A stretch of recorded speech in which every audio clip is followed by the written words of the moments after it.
Continuando a nossa agora explanação, a gente vai começar a passar agora para a síndrome de Duchenne. Então, síndrome de Duchenne é o quê? Dá para tratar também, assim como a síndrome de Duchenne também não. Aliás, as esclerose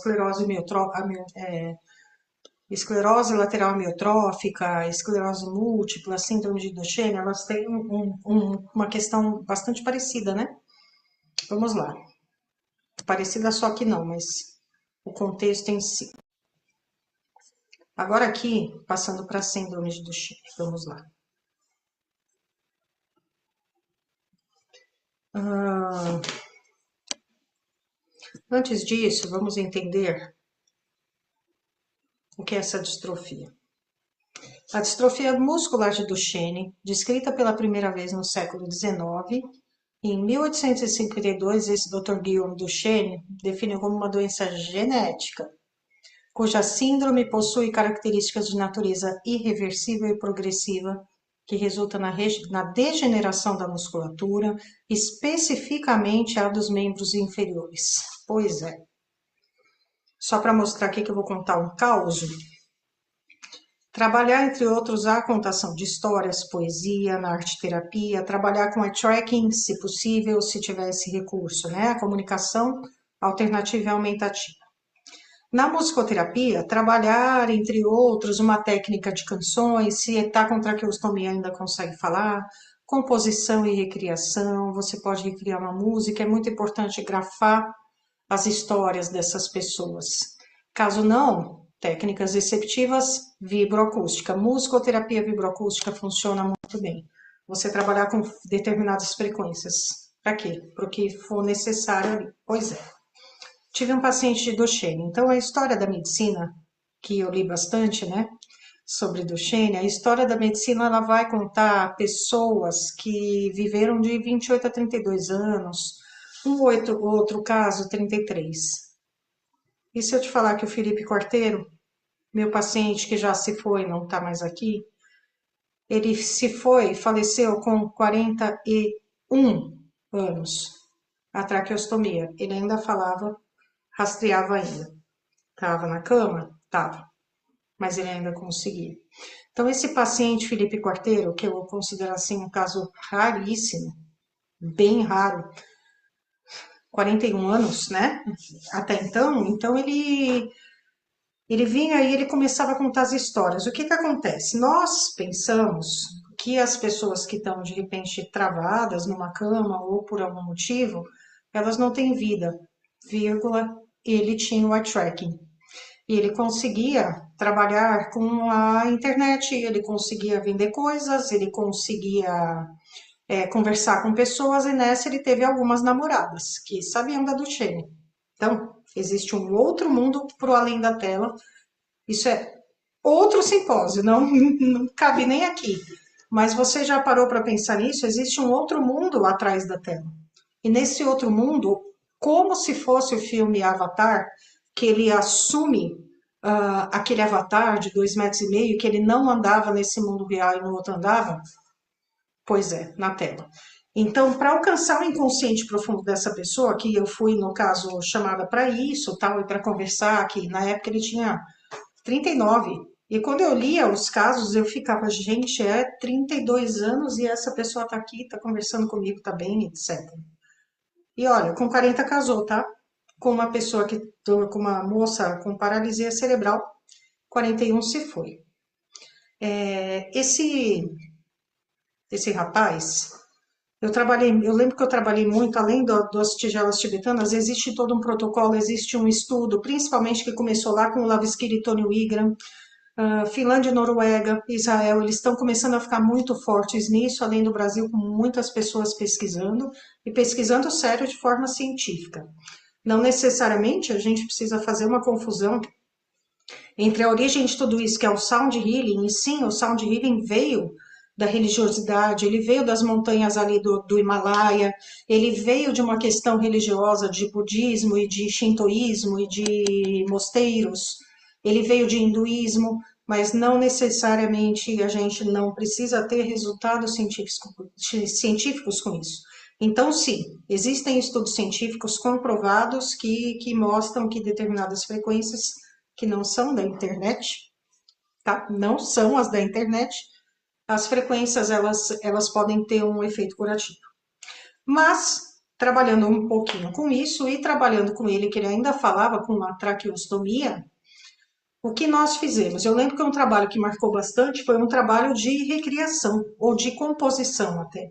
Usei uma técnica de canções e com determinados acordes escolhidos por ele, deixei pronto e a única coisa que ele podia me dar, e que ele queria tocar alguma coisa, a única coisa que ele podia me dar seria uma percussão corporal. O quanto você aguenta, foi feito todo um estudo de tempo do quanto aquela traqueia que estava aqui aguentava, o quanto foi algumas semanas mesmo, anotando, entendendo o quanto aquela traqueia aguentava, que tipo de som podia, que tipo de som não podia, até chegarmos a uma conclusão e ele poder fazer como se fosse com a respiração dele uma percussão. Então ele ia fazendo por aqui, a voz sempre saindo por aqui. Um tempinho, depois a gente tem uns outros recursos ali, não precisa ser 3, 4 minutos, porque nós temos hoje em dia recurso de looping, etc. E ficar naqueles acordes e ele fez uma música em cima de uma fotografia que ele chamou de Menino Sol. A fotografia, ele tinha 7 anos e foi a última que ele ficou em pé. A última vez que ele ficou em pé na vida foi aquela fotografia, então, assim, depois de um ano e pouco, a gente conseguiu chegar um pouquinho, esbarrar um pouquinho naquele inconsciente. E esse inconsciente mostrou aquela fotografia. Então, essa fotografia é chamada Menino Sol, tem lá no meu YouTube, no @vividaviola, se quiserem ver, ele ficou super feliz, compôs e falou que o sonho da vida dele era isso. Então, a gente vai trabalhando não só com o que necessita, mas também com um jogo de dar bons estímulos, de dar prazer para as pessoas, para que elas consigam paliativamente ficar bem. Não é porque eu estou ali que eu não posso trabalhar também com o bem-estar. E isso daí foi uma coisa muito interessante. Antes disso, por causa do eye tracking, a arte terapia foi trabalhada com desenhos em tela que ele adorava fazer com inteligência artificial. Não tinha muito na época, mas tinha um Paint, tinha alguma coisa assim.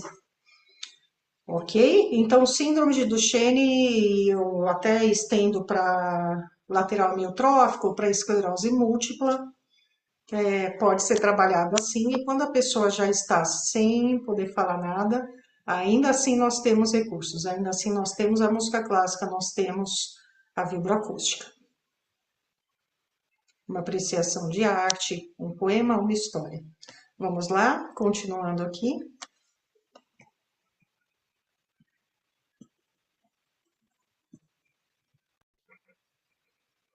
Então, trabalhar entre outros, já sabemos disso, e agora a gente vai para a ataxia de Friedreich. Bom, essa ataxia é uma doença neurodegenerativa progressiva hereditária que afeta múltiplos órgãos, sendo causada por uma deficiência sistêmica da proteína mitocondrial frataxina. Isso leva a distúrbios na homeostase do ferro intracelular, da deficiência em proteínas que contêm clusters de ferro e enxofre, resultando em várias manifestações clínicas. Aqui, a ataxia de Friedreich depende do ponto que a pessoa está. Então, você pode trabalhar o sensório motor, você pode trabalhar associação visoespacial 3D, você pode trabalhar coordenação motora fina, você pode trabalhar apreciação de arte, você pode trabalhar até isso, poema, poesia, estimular a fala através da arte terapia, você pode estimular a cognição, você pode estimular a lembrança, acima de tudo lembrança, fazer colagem de foto, computador, comunicação alternativa e aumentativa e deixar que essa pessoa sinta que ela está funcional. Na musicoterapia, entre outras coisas, sempre entre outras coisas, cada caso é um caso. A impostação da voz, a coordenação motora com instrumentos, a técnica de canções que eu acabei de citar, vibroacústica é muito bom. Recriação, composição, percussão. Então, a ataxia de Friedreich, você tem pessoas assim que estão buscando algo, que estão buscando um passado para ter um futuro e talvez congelar o tempo. E essa ataxia você consegue trabalhar através desses recursos e em torno do histórico sonoro da pessoa, da identidade sonora que é diferente, que a identidade sonora tem a ver com o entorno que ela viveu, e você consegue buscar memórias, você consegue trabalhar não só a coordenação motora, como você consegue também trabalhar o cognitivo e o psicológico. Então, dentro do nosso biopsico, sócio-espiritual e cultural, nós temos várias facetas da musicoterapia e da arte-terapia que podem ser trabalhadas com esse público, certo?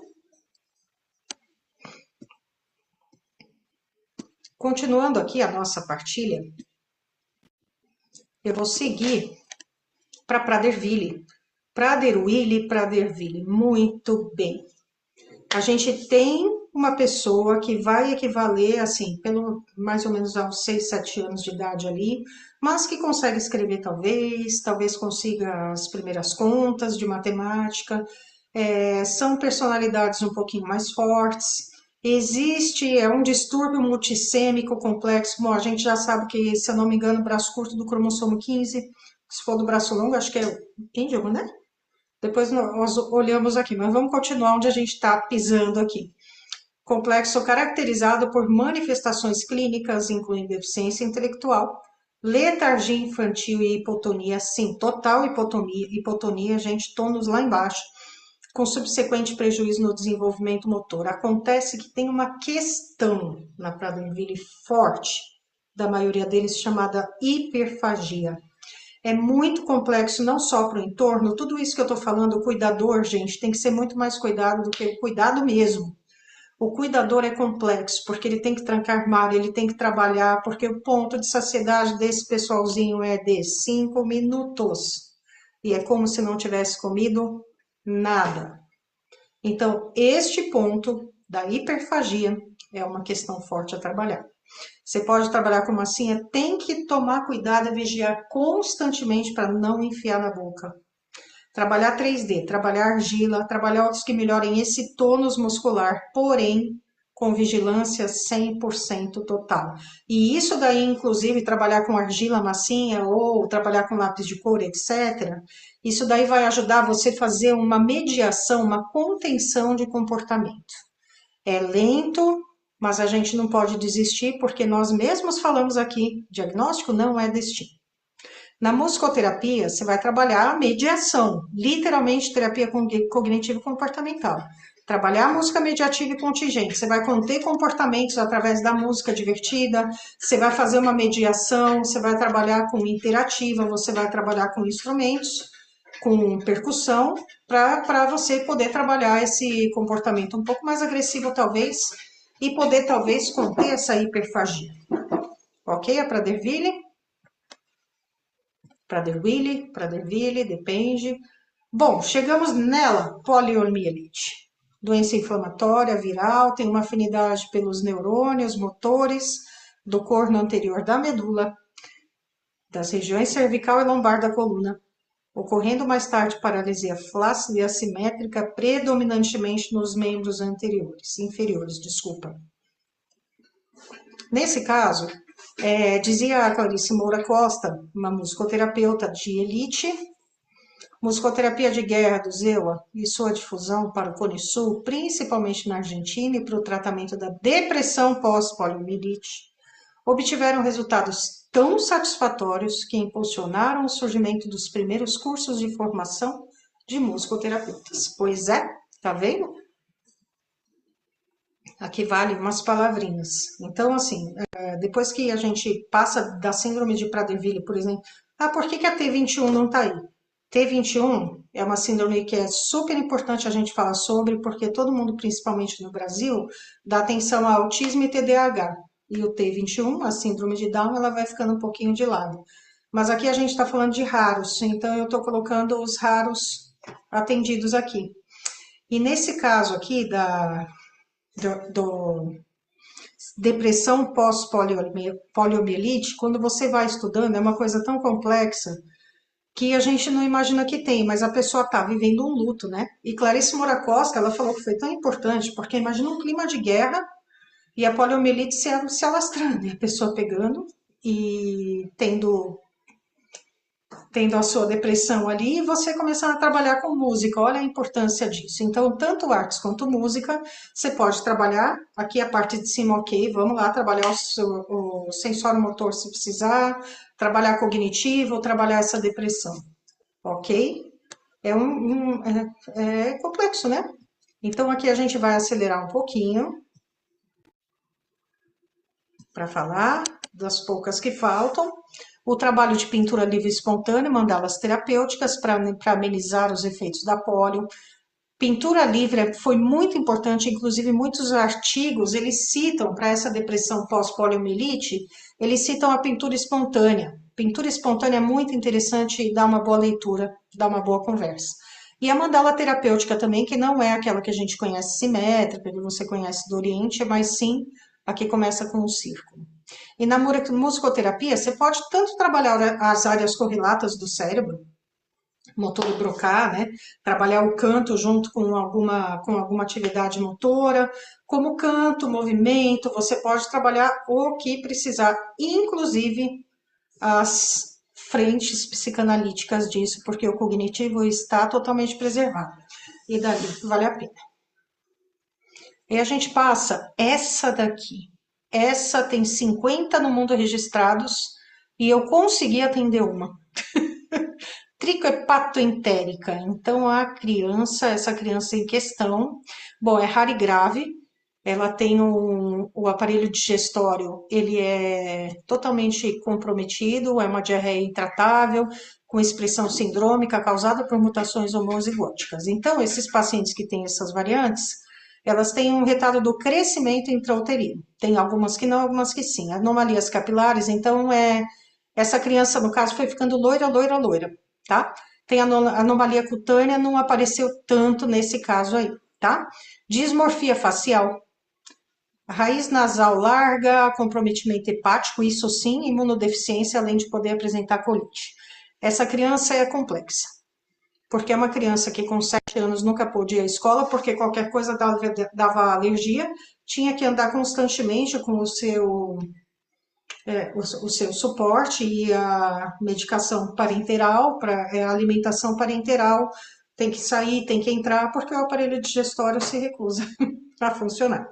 Eu sei que nessa história ela acabou indo conhecer os caminhos sagrados ali, se ligou à Igreja Católica, essa menina, que hoje acho que está com 9 anos, e ela conseguiu, pasme, aconteceu alguma coisa no aeroporto quando ela foi lá visitar a Basílica, que estragou. Não armazenaram direito e isso estava ali, o avião não armazenou direito.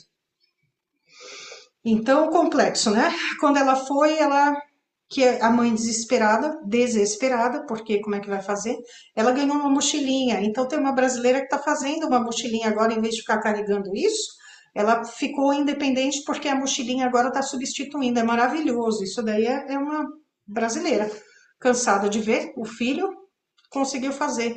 E essa menina, não sei o que aconteceu, essa menina conseguiu sobreviver 7 dias sem alimentação. Hoje ela está bem, alimentação parenteral.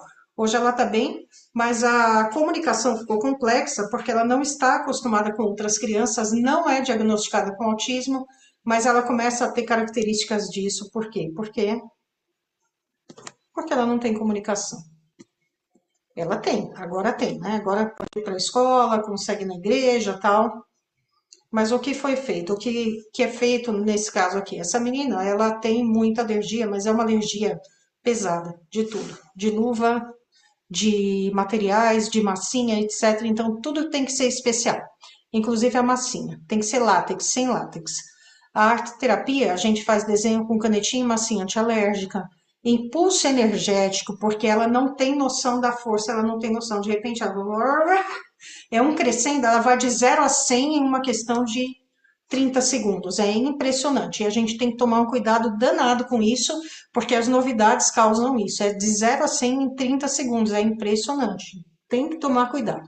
Esse fluxo de energia, esse impulso energético tem que ser contido. E ali a gente está também na mediação, né? Então, inicialmente, assim, era inicial, cessava com o tempo. Novidades eram introduzidas muito aos poucos para ela não se desorganizar. Na arte terapia, então, a maioria das vezes, a gente trabalhava desenho, a gente trabalhava canetinha, trabalhava coisas que eram dentro do que ela podia. Na musicoterapia se trabalha sons muito delicados, muito leves, porque se pega um tambor, ela vai de 0 a 100 em 20 segundos, e aí ela se desorganiza inteira e depois fica complexo. Qualquer coisa que é assim um pouquinho mais, ela se desorganiza tanto. Teve uma vez que ela teve uma crise gigante por causa de uma novidade. Ela chegou a não se lembrar da própria mãe por 2 horas. Desesperada, eu quero, mãe, eu quero. E a mãe dela desesperada mais ainda, né? Então, essa dessensibilização é que é o ponto disso daí, como musicoterapia, arte terapia estava ajudando. E ó, adorando, porque ela se sentia bem, ela se sentia na escola, e era isso que a gente estava fazendo, que eu estava fazendo no caso, e com uma síndrome muito complexa, que com o tempo ela está minimamente sendo levemente amenizada aí. E principalmente graças a essa pessoa que construiu essa mochila, que agora ela não precisa mais andar com aquele suporte grande. Então, uma coisa assim, pegar o Uber ficou fácil, antes era somente, única e exclusivamente, com a ambulância do convênio. A ambulância do convênio tinha que vir buscar. Agora ela já tem uma certa autonomia. Essa síndrome é complexa. E aqui eu vou dar as referências, tem referências aqui, tem aqui, não é nem metade das referências das coisas, mas pelo menos para ajudar. Esta daqui sou eu, então eu trabalho como professora universitária, eu sou coordenadora da pós-graduação de musicoterapia vibroacústica e trabalho ainda, eu ainda toco, sou violista, tenho graduações, pós-graduações, mestrado tá aqui, as especializações que a gente vai fazendo e não dá para colocar tudo. Agradecidíssima por tudo isso. Só queria contar um pouquinho para vocês nesse simpósio maravilhoso que está sendo. Queria contar um pouquinho para vocês de tudo que está sendo feito para vocês acreditarem, porque diagnóstico não é destino e até as pessoas mais difíceis, as síndromes mais raras, a arte terapia e a musicoterapia estão ali trabalhando. Eu espero que tenha conseguido. Eu agradeço nesses 2 últimos minutinhos aqui que eu tenho, eu agradeço imensamente, principalmente queridíssimo André de la Serra, queridíssima Maria Amélia, grata pelo convite e pela confiança no meu trabalho e espero ter mostrado para vocês só uma mini pincelada do gigante trabalho que a gente faz com pessoas raras e com pólio com pessoas raras, ok? Então, até a próxima. Obrigada.